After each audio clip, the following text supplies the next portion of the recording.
A lot of us often end up engaging in backbiting. Backbiting is to say something about a person in his absence, and the person would have not liked to hear it had he been present. This is basically the definition of backbiting. So it means that you say something unpleasant about a person to someone else while that person is not present. So we have to really be cautious against this tendency because it is highly discouraged in Islam. The first reason why it has been discouraged is because it creates or generates a lot of misunderstanding in society. You speak about the flaws of a person, and if that person does not possess that flaw, then you commit a blunder and you bring dishonor for that person, and you create a lot of mistrust in society for that person.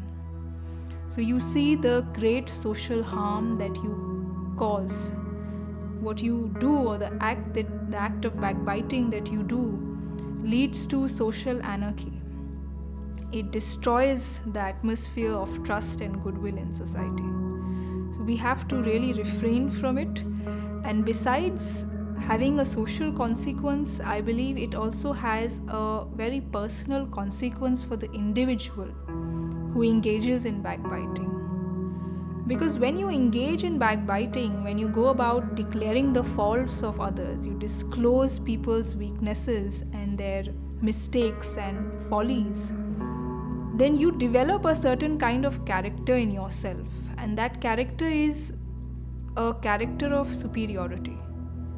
And the idea that you are not at fault, you don't have any mistakes, you have not made any mistakes, you have no sins which you have committed, you're not prone to errors, but the people whom you talk about have a lot of problems. So you bring the focus, you develop the attitude of focusing on others and not focusing on yourself.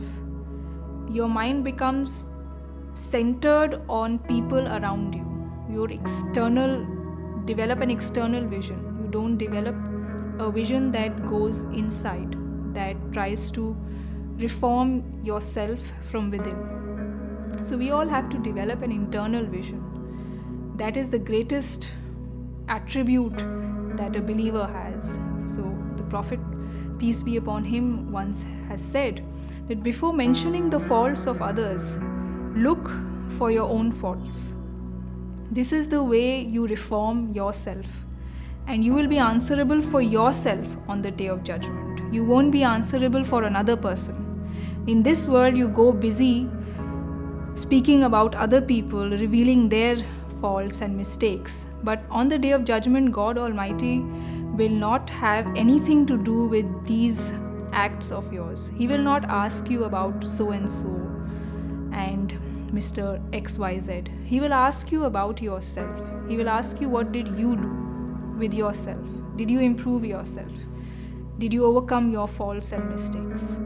So we have to focus inward. We have to go inside. We have to not focus on the people outside and go about disclosing and revealing their weaknesses and their faults to people.